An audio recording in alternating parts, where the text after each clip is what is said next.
I need more diamonds. Well, maybe not, but it never hurts to have a few more, does it? So I'm going to test various different methods of mining today, including strip mining, caving, and tunnel bores. So let's go ahead and get right into the first method. Strip mining. Just like Granddaddy used to do, down in the caves and down in the mines. Well, times have changed and things have changed, but we can still go back to the original old method and see what happens. So pickaxe in hand, let's go ahead and get chopping. Well, so far, this is going really well. I haven't even made it to the bottom of my mine shaft yet. So without further ado, we shall continue to do this. And if you want to watch the entirety of this 1 hour mining session that I'm about to do, then go over and check out my stream over on Twitch, because that is where I'll stream the whole thing.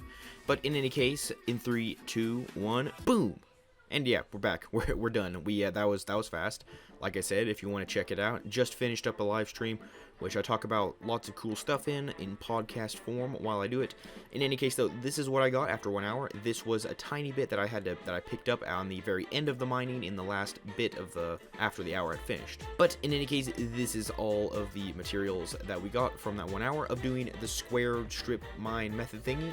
And so now let's go ahead and get the old fortune pick into these things and see how much we get in terms of raw resources. And the grand total for 1 hour this is the first time I'm seeing it, and look at that. That is very nice. That's, I think, 50, that's about average. I think that's about average in terms of diamonds, so I'm very happy with that many, along with tons and tons of redstone, and also lapis, which is not that great, but also redstone, which is good, and the diamonds, which was the main factor. So the results seem to state I can get around about 120 diamonds per hour with that method. And also, all of the actual resources I get from this video are going to be going into this, so in the end we can go ahead and see just what we have gotten at the end of this. So that's the strip mine method. But what about the next method? Well, the next method is caving. So let's go ahead and test that one out and see what we can get after 1 hour. And just like that, we're back from the caving trip. And once again, I did a live stream of that, if you would like to go see it on my YouTube channel or over on Twitch. But the results were a little bit disappointing. If we go ahead and look at my inventory to see what we got, well, this block of diamond is from a mansion I found, but if we look here, you can see we got 32 deep slate diamond ore, lots of gold, lots of iron, and lots of a good bit of redstone. I got a lot of iron because obviously in those caves you'll find a lot more of different things. I picked up iron and gold mostly just because they're good for decorative blocks. I'm not actually going to mine those with fortune because they'll be more valuable without that. But 32 deep slate diamond ore, which is about almost exactly 20 less than the amount that I got from the other thing. So slightly disappointing in terms of diamonds, but we'll go ahead and see what we got in the end. I believe it was almost exactly 2 stacks last time, a little under. And so now we shall see what we get from this amount. And that is that. So we got 64 and 19. Now obviously fortune is a random thing, so really the best way to judge it is based on the number of ores that you get. But 64 and 19 is a very good amount. And so we'll go ahead and chalk that up with the others on the scoreboard, and I'm also going to go ahead and just craft this block of diamond. And if we look at our total earnings from this entire video, then as we can see, we're doing very well with about almost exactly 3.5 stacks of diamonds, along with a bunch of other stuff as well. Also keep in mind that I didn't pick up every single ore. I left a lot of stuff like lapis and iron behind because I just decided I didn't need it and it wasn't worth my time picking up. But with that, we shall now move on to the final method of this video, and that method will be tunnel bores. But of course, tunnel bores do need quite a lot of slime to build, depending on how many you need. So first of all, we're going to go ahead and jump right into building a slime farm. And kaboom, here we have us a slime farm, which, once again, this feeling like I'm getting a little repetitive by saying this, but you really should go check out the live streams, because, you know, that's where I built this thing, and I've done quite a bit in this episode. But, as we can see, this thing is pretty cool. I've already connected it through the nether, and if we just jump down here, you can see it's very simple. The way it works is slime spawn, they try to attack the iron golem, but instead fall into the fire, and this minecart system picks up all the slime. And these redstone torches are to make sure that it's the exact perfect light level for only slimes to spawn and nothing else. And if we just coast on up to the top here, then we can see that we have us a little bit of an AFK box. So if we just drop down inside this box here, you can see it's at the perfect height so that slimes can spawn only inside this area. Now, of course, slime spawning is dependent on the phase of the moon, so we may not see very many in here, but yeah, look, as we can see, there's a couple of little ones bouncing their way along, and they'll just flop their way inside of here and burn their little slimy selves into bits. So, with that said, after only a few minutes of AFK time, then if we coast on down to the chest over here on the side, then we can see that we already have quite a lot in here, and last I checked, there was only about 20 less than that, so as you can see, it is very fast. It is a very fast slime farm. And this has been a long needed thing, so I'm glad I went ahead and built this thing. But now though, of course, it's time for tunnel bores, and to make tunnel bores I am in fact going to need, I'm going to be using the Mysticat design for these tunnel bores, and we need to go and make sure we can like pick out a location and get the stuff ready and the blah blah blah blah. I will need to do a bit more AFK time here and collect up the necessary materials for things.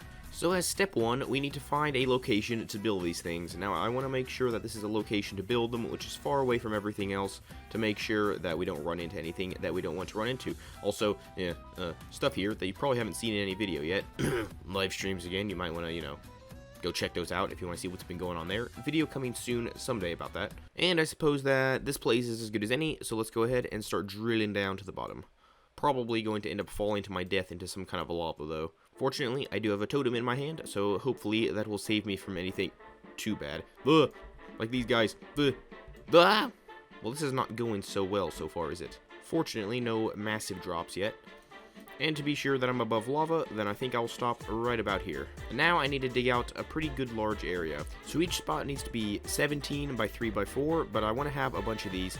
Not sure how many tunnel bores I actually need to do this, but I think 10 should be a good number. And as you can see, I do have this little resource pack that adds borders around things, so I can actually should be able to see the ores better. Either 10 is a silly small or a silly large number, I'm not sure which, but I think 10 sounds like a good round number that I'll go with.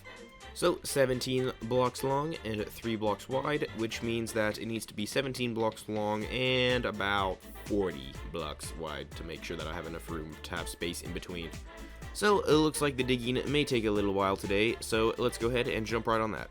And just like that, we have us an 18 by 40 by 4 space dugout. And we also have all of the materials necessary to build 9 of these things. I know I said 10, but I was getting some bad luck with the ancient debris and just couldn't get the last 3, so we're doing 9. Although I do need to keep in mind that these things do have to be a little bit apart from each other, not to blow each other up, so I may need a little bit more space, but for the meantime, I think it's time to go ahead and get started on building these tunnel bores. And there we have the first tunnel bore, so I'm hoping that this thing works, because, you know, stuff like this is a little bit dangerous. In fact, I might go ahead and remove some of these things before they get blown up. But let's go ahead and give this thing a test. I'm really hoping it works, so we can move on to building the others, but here we go. I believe I just right-click the note block. Ooh, promising, promising, promising. Ooh, yes. Oh, this thing so works. Is that even a term? So works? Oh my goodness. This thing is actually going to be so fun. Oh, yes. The thing is going to be yeah, obviously torches are probably not going to work, so I might need to get some night vision potions. But this thing is epic. And it doesn't blow itself up or anything. I mean, it's pretty slow because Deep Slate is very blast resistant, but, I mean, it seems to be doing pretty well. It's only moving forward by like 1 block per time.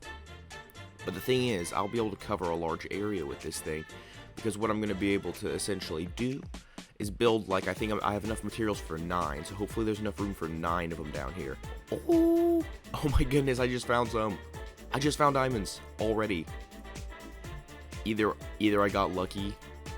Either I got lucky, or else that's gonna be like how it works from now on. I mean, that's a pretty big mine tunnel. I feel like this method could be like the strip mine method, but with like beef it up a bunch.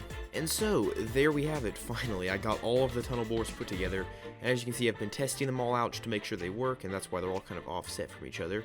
I did have to put 6 blocks of space in between each one of them, so I was only able to actually fit 7 of them in this room, which I think is a still pretty good amount. I tried to extend the room off sideways, but I ran into lava and disgusting bleh, stuff like that. But I think 10 is a pretty good number, and of course there is one slightly unfortunate thing about this, which is in regards to that zombie, because obviously if I were to put down a torch like that, and then go ahead and flick the thing, as obviously it's just gonna blow itself up, so that doesn't really work.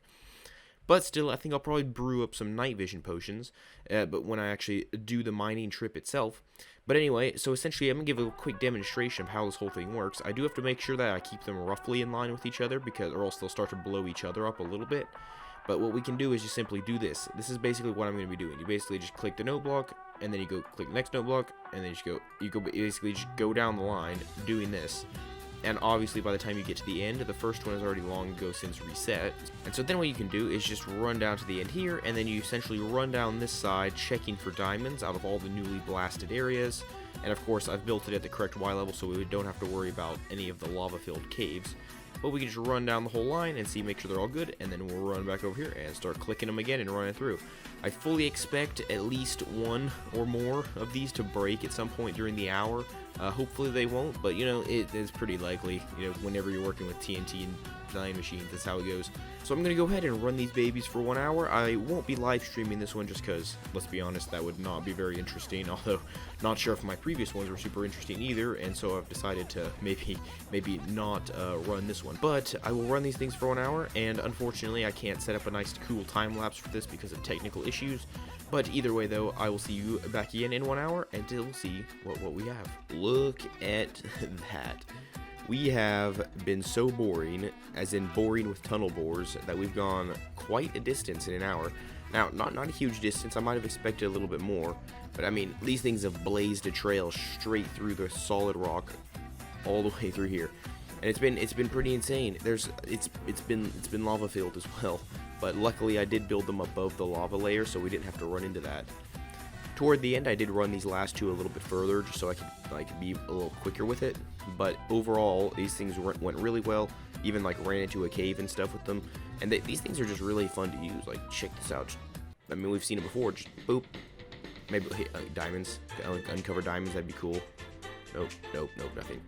But speaking of diamonds, we have gotten 56 diamond ore, along with 3 extra diamonds, which were exploded and dropped their diamond instead of the ore block, which is almost identical to the strip mine method. But let's go ahead back and fortune these and just see how much we get. Check it out. It looks awesome. I kind of wish I'd saved up all the diamond ore from this video so I could mine it all at once. But let's go ahead and see what we get. And of course, these 3 diamonds would have also been diamond ores, except that they were exploded and dropped a single diamond instead of the fortune kind. All right, let's see what we got. We got check it out. We got over 2 stacks. Now, of course, the more fair way to count it is based on the actual ore blocks, since, like I said, the fortune enchantment will, of course, make it a bit more different between times you test it. With that being said, if we go ahead and grab our earnings wherever they went, there they are, and chunk them down here, we can see that what our earnings have been from this video. Of course, I did not pick up all of the ore that I found, but as you can see, in terms of diamonds, 1, 2, 3, 4, 5, 6. Almost like 6 2/3 stacks of diamonds from this video, and a lot of other stuff too, which is absolutely crazy. And if we go ahead and combine that with the others, then yeah, we're doing very well. So I think that we have successfully gotten rich with over a stack of diamond blocks, which I just probably shouldn't leave here because, you know, I am on a multiplayer world. And there we go, all safely put away where nobody can get it. On the other hand, though, there we go. Maybe you should do that. That would be very nice. So yes, please like and subscribe. That would be very awesome. But thank you at least for getting this far through the video. So I'll see you next time, and goodbye.